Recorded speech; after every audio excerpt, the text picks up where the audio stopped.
Friends, myself Dr. Sachin Goswami and I welcome you on my YouTube channel Dr. Sachin Goswami's English Classes। दोस्तों आज का जो हमारा topic है ये है ला बेले डेमसेंस मर्सी। ये जॉन कीट्स की एक फेमस पोएम है। और दोस्तों जैसा कि आप जानते हैं कि जॉन कीट्स की बायोग्राफी मैं आपको ऑलरेडी करा चुका हूँ और उम्मीद है कि आपको अच्छी तरह समझ में भी आई होगी। और उसमें मैंने आपको ऐसे पॉइंट्स बताए थे जो एग्ज़ाम में पूछे जाते हैं। तो आज की जो पोएम है जॉन कीट्स की पोएम है दोस्तों, ला बेले डेमसेंस मर्सी।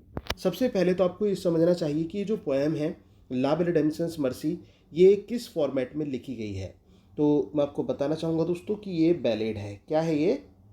बैलेड है। अब ये बैलेड क्या होता है, किसको बैलेड कहा जाता है? Ballad is a typical traditional folk song. एक टिपिकल ट्रेडिशनल फोक सॉन्ग जो होता है उसको बैलेड कहा जाता है। और ला बेले डेमसेंस मर्सी जो है ये एक बैलेड है। दोस्तों बैलेड के और कैरेक्टरिस्टिक्स की बात करें तो हम देखते हैं कि बैलेड में क्या होता है, बैलेड में पिक्टोरियल आर्ट का यूज़ किया जाता है।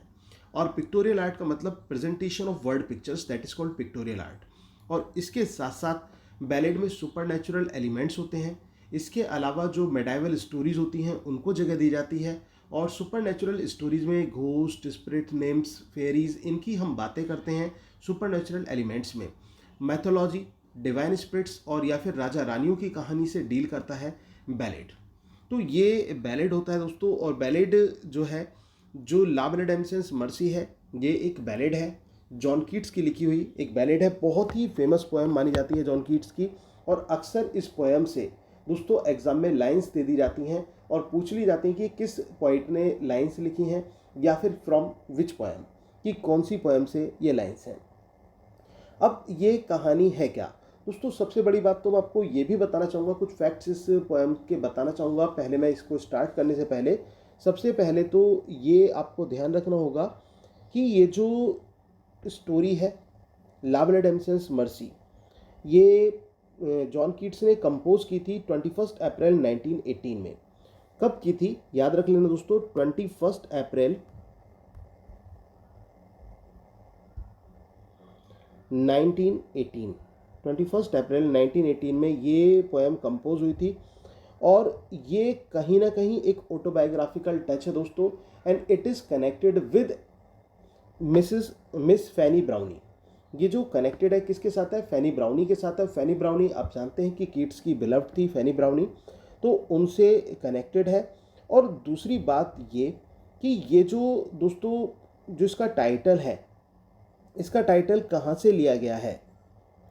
तो दोस्तों इस चीज़ को आपको समझना होगा कि ये जो टाइटल है ये फ्रेंच सॉन्ग से लिया गया है। ये जो ला बेले डेमसेंस मर्सी का जो टाइटल है, it has been derived from French song. किससे लिया गया है दोस्तों? ये फ्रेंच सॉन्ग से लिया गया है। इस टाइटल को फ्रेंच सॉन्ग से लिया गया है। और इसका मतलब क्या होता है, इस टाइटल का मतलब क्या होता है? तो दोस्तों ये जो टाइटल है फ्रेंच लैंग्वेज में है। अक्सर एग्जाम में ये पूछा जाता है, एक फ्रेंच सॉन्ग से इसका टाइटल लिया गया है। और इसका मीनिंग क्या होता है? La Belle Dame sans Merci stands for a beautiful lady without mercy. एक सुंदर स्त्री जिसके अंदर दया ना हो, उसकी कहानी है ये ला बेले डेमसेंस मर्सी। तो दोस्तों ये जो स्टोरी है ये एक योद्धा की कहानी है, एक नाइट की कहानी है, एक ऐसे योद्धा की कहानी जिसको एक खुले घास के मैदान में एक सुंदर महिला मिलती है। और वो जो लेडी होती है वो उसके प्रति एक अपना प्रेम जाहिर करती है उस योद्धा के प्रति। और इतना ही नहीं, उसको खाने के लिए वो बहुत सारी चीज़ें देती है, जैसे हनी वगैरह देती है, द रूट्स ऑफ डिलीशियस जो फ्रूट्स हैं उनकी रूट्स वो देती है। मतलब तो बहुत सारी चीज़ें वो उसको देती है। और बदले में जो नाइट्स है वो भी कुछ चीज़ें उसको देता है। अब इसी बीच में जो योद्धा होता है वो अपने मंद गति के घोड़े पर उस स्त्री को लेकर चल देता है। और उसको ऐसा लगता है कि जैसे मानो एक अजीब सी भाषा में उसने उससे प्रेम का इजहार किया हो। अब वो जो स्त्री है वो उसको एक ऐसी गुफा में लेकर चली जाती है दोस्तों, जो कि परियों की गुफा होती है। और परियों की गुफा में वहाँ पर जब वो लेकर उसको वो लोरी गाकर सुला देती है।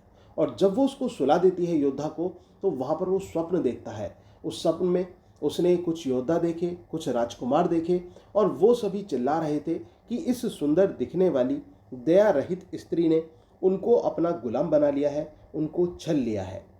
तो जब उसने उनको देखा तो अचानक से इसकी आंख खुल गई और ये पहाड़ी के आसपास ये भटक रहा था। और जो पोइट ने क्वेश्चन किया था इस योद्धा से कि हे योद्धा तुम्हें क्या कष्ट है, तो तब ये उस क्वेश्चन का आंसर देते हुए अपनी सारी बात इस पोएम में बताएगा दोस्तों। तो देर ना करते हुए हम चलते हैं पोएम की तरफ और फर्स्ट पैसेज की तरफ हम बढ़ते हैं। O what can ail thee knight at arms. यहाँ पर जो पोइट है वो उस योद्धा से क्वेश्चन करते हैं। एल मतलब दोस्तों ट्रबल होता है, परेशानी होती है। दी मतलब तुम्हें, नाइट मतलब योद्धा, आर्म्स मतलब शस्त्रों से सुसज्जित। तो वो ये पूछते हैं कि हे शस्त्रों से सुसज्जित योद्धा तुम्हें क्या कष्ट है। कौन पूछ रहा है किससे? पोइट ने योद्धा से क्वेश्चन किया है, नाइट से क्वेश्चन किया है। दोस्तों क्या क्वेश्चन किया है कि हे योद्धा तुम्हें क्या कष्ट है। अलोन एंड पेलेली लॉइटरिंग, तुम अकेले हो, तुम्हारा शरीर बिल्कुल पीला पड़ा हुआ है। पेलली मतलब ऐसा लगता है जैसे कि स्ट्राइकन विद एनी डिसीज, कि जैसे मानो किसी डिसीज से पीड़ित हो, इस प्रकार से शरीर पीला पड़ा हुआ है। व्याकुल से तुम नजर आ रहे हो। द सीज has withered from the lake. इसके अलावा वो ये कहता है कि जो झील की जो घास है वो भी मुरझा चुकी है। कहने का मतलब शाम का समय है और आपने सुना होगा कि शाम के समय पेड़ पौधे भी सो जाते हैं, तो वो वही कह रहा है कि घास भी जो है वो मुरझा चुकी है। एंड नो बर्ड सिंग, और जो पक्षी हैं उन्होंने चहचहाना बंद कर दिया है। कि कहने का मतलब सभी अपने शेल्टर में हैं। तो हे योद्धा तुम यहाँ पर क्या कर रहे हो। ये दोस्तों क्वेश्चन आ जाता है, ये लाइंस किसने कही हैं? तो ये लाइंस पोइट के द्वारा बोली जाती हैं। पोइट बताता है इन लाइंस में, और पोइट क्वेश्चन कर रहा है, क्वेश्चनिंग कर रहा है किससे? योद्धा से। और वो क्या कहता है? हे शस्त्रों से सुसज्जित योद्धा तुम्हें क्या कष्ट है और तुम यहाँ पर इतने व्याकुल उसमें और बीमार सी अवस्था में क्यों इधर उधर भटक रहे हो, जबकि जो बेलें हैं वो सो चुकी हैं। कहने का मतलब घास मुरझा चुकी है और चिड़ियों ने चहचहाना बंद कर दिया है।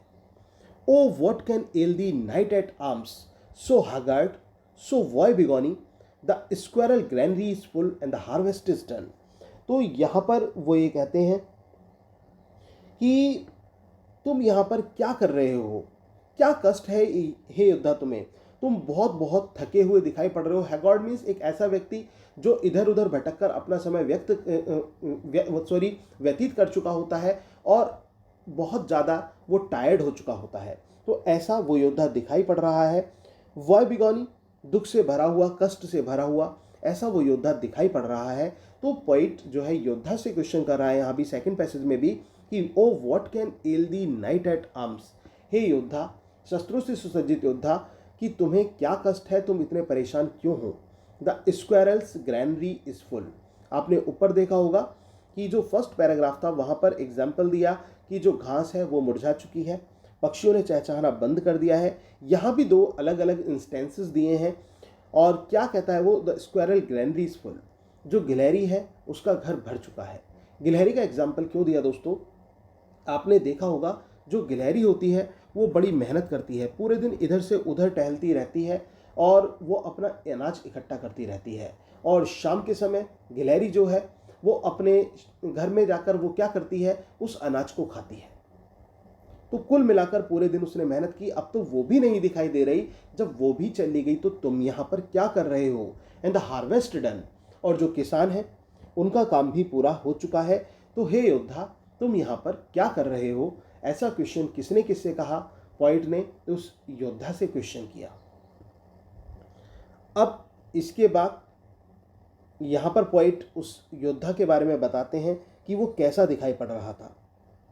आई सी अ लिली ऑन दाई ब्रो। वो ये कहते हैं कि मुझे तुम्हारे माथे पर कुमुदनी का जो फूल होता है उसका तेज नजर आ रहा है। ऐसा प्रतीत होता है तुम्हारा जो मस्तक है कि जैसे मानो उसमें एक विशाल तेज छुपा हुआ हो। With एंग्विस्ट moist and fever due. और लेकिन जो तुम्हारा कष्ट है, तुम्हारा जो एक ज्वर है, उसकी वजह से सब कुछ ऐसा लग रहा है जैसे मानो शरीर पे पसीना सा आ गया हो। और and on thy cheek a fading rose, और तुम्हारे जो गाल हैं वो ऐसे लग रहे हैं जैसे मानो मुरझाया हुआ एक गुलाब होता है। फास्ट वेदर्ड टू, और बहुत तेजी से जो मुरझाया हो। कहने का मतलब वो पहले अभी खिला हुआ था, लेकिन अचानक से उस गुलाब के साथ पता नहीं क्या हुआ कि वो अचानक से मुरझा गया। तो वो यही कहते हैं कि तुम्हारे माथे पर मुझे एक तेज नज़र आता है और ऐसा, लेकिन इसके साथ साथ ज्वर, कष्ट और पीड़ा की वजह से तुम्हारा जो ये चेहरा है ये पसीनों से भरा हुआ है और तुम्हारे जो ये गाल हैं बिल्कुल ऐसे मुरझा रहे हैं जैसे मानो तेजी से एक खिलता हुआ गुलाब मुरझा गया हो। ये बात पोइट कहता है किससे? उस योद्धा से। अब जो फोर्थ पैसेज है दोस्तों, इसमें आप देखेंगे कि वो जो योद्धा है, वो जो नाइट है, अब वो रिप्लाई करता है और वो क्या कहता है सुनिए। I met a lady in the meads. वो ये कहता है, मेट्स मीन्स ग्रासलैंड्स, तो वो ये कहता है कि मैं घास के मैदान में एक महिला से मिला, फुल ब्यूटीफुल अ फेरी चाइल्ड। और वो ये कहता है कि वो बहुत सुंदर थी, बहुत सुंदर थी, ऐसी लग रही थी जैसे मानो कोई हूर की परी हो, ऐसी वो लग रही थी। Her hair was long, her foot was light. उसके बाल लंबे थे और उसकी जो चाल थी दोस्तों वो बहुत धीमी थी। And her eyes were wild, और उसकी आंखें वाइल्ड थीं। वाइल्ड यहाँ पर अट्रैक्टिव से हैं, आकर्षित करने वाली उसकी आंखें थीं, यानी कि नशीली आंखें थीं। तो वो क्या कहता है, जो योद्धा है वो कवि की बातों का जवाब देते हुए कहता है कि मैं घास के मैदान में एक सुंदर स्त्री से मिला और मानो वो इतनी सुंदर थी जैसे हूर की परी हो। उसके बाल लंबे थे, उसकी चाल धीमी थी और आंखें नशीली थीं। I made a garland for her head. और वो ये कहता है तभी मैंने क्या किया, उसके लिए एक गजरा बनाया, एंड ब्रेसलेट टू, और उसको कंगन भी बनाए, वो भी किस चीज़ के? फूलों के कंगन। एंड फ्रेगनेंट जॉन, और एक खुशबूदार तगड़ी भी उसके लिए मैंने बनाई। She looked at me as she did love and made sweet मॉर्न। वो मुझे ऐसे देख रही थी जैसे मानो वो मुझसे प्यार करती हो, लेकिन उसने कुछ नहीं कहा, उसने चुप्पी साधे रखी, वो चुप रही।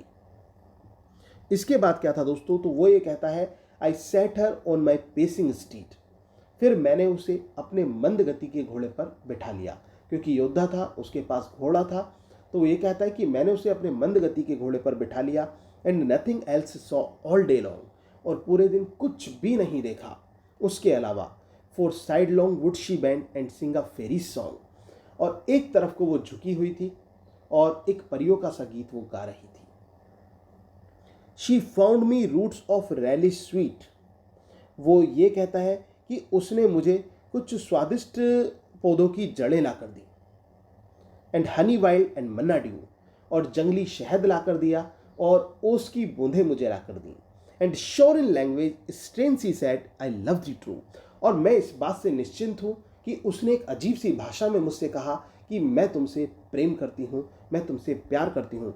दोस्तों, चाहे उस लेडी ने कुछ भी कहा हो, क्योंकि वो एक स्ट्रेंज लैंग्वेज थी उसके लिए, बट जिस तरह से वो एक्सप्रेस कर रही थी, जिस तरह से वो अपने आप को शो कर रही थी, वो उस योद्धा को ऐसा लगा जैसे कि मानो उसने उसके सामने प्रेम का प्रस्ताव रखा हो।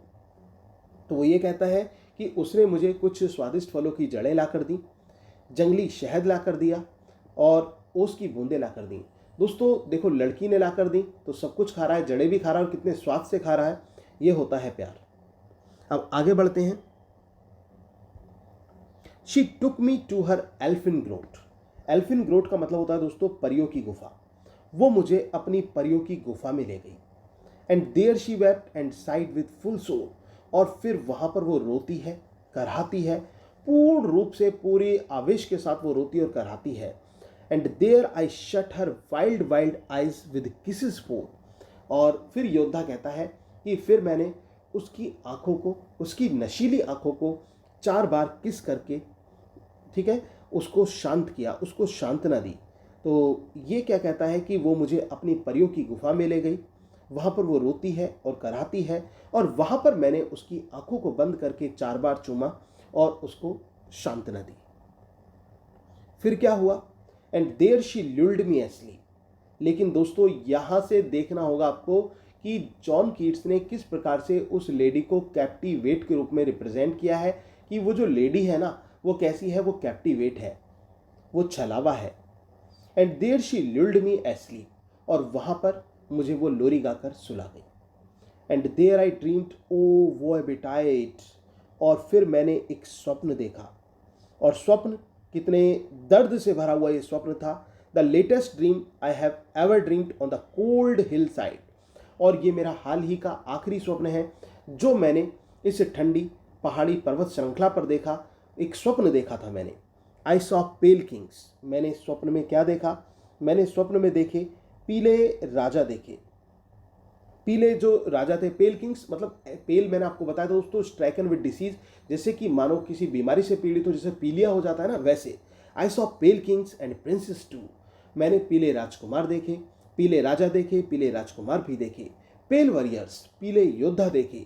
Death pail were they all, और उन सभी को मृत्यु ने पीला कर दिया था।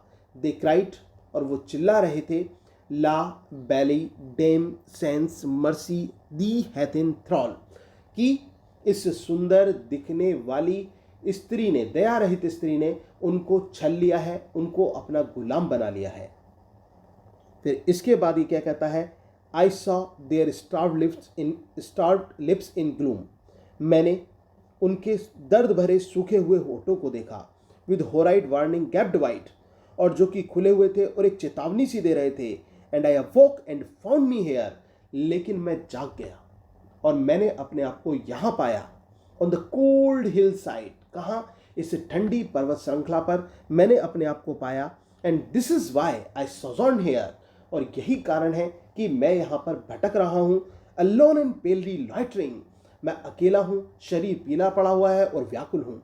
दाउ द शेज is withered from the lake, यद्यपि जो बेल है वो सो चुकी हैं। एंड नो बर्ड सिंग्स, और चिड़ियों ने चहचहाना बंद कर दिया है। दोस्तों यहाँ पर उसने अपना जवाब दे दिया। तो कुल मिलाकर he was captivated by a beautiful girl without mercy. तो दोस्तों ये थी कहानी La Belle Dame sans Merci, a beautiful poem, a ballad. ये एक बैलेड है जो कि एक ब्यूटीफुल पोएम है, पिक्टोरियल आर्ट का और सेंसुअस ब्यूटी का इसमें बहुत एक भरपूर मात्रा में यूज़ किया है जॉन कीट्स ने। और एग्जाम के पॉइंट ऑफ व्यू से पोएम बहुत बहुत इंपॉर्टेंट है। कोई भी पैसेज दिया जा सकता है, और स्पेशली जो 3 पैसेज हैं जो पोइट बोलते हैं उन पर ध्यान देना कि वो पोइट ने कहा है, और रेस्ट ऑफ द पैसेजेस जो हैं वो किसने कहे हैं, वो बाकी जो है वो योद्धा के हैं। योद्धा ने अपनी कहानी बताई है। उम्मीद है कि आपको पोएम अच्छी तरह से समझ में आई होगी। अगर दोस्तों आपको वीडियोस अच्छी लगी हो, पोएम समझ में आई हो, तो प्लीज़ वीडियो को लाइक करना ना भूलें, और साथ ही साथ कमेंट बॉक्स में रिप्लाई कर भी मुझे ज़रूर बताएं कि आपको वीडियो कैसी लगी। Thank you very much. Yours doctor Sachin Goswami.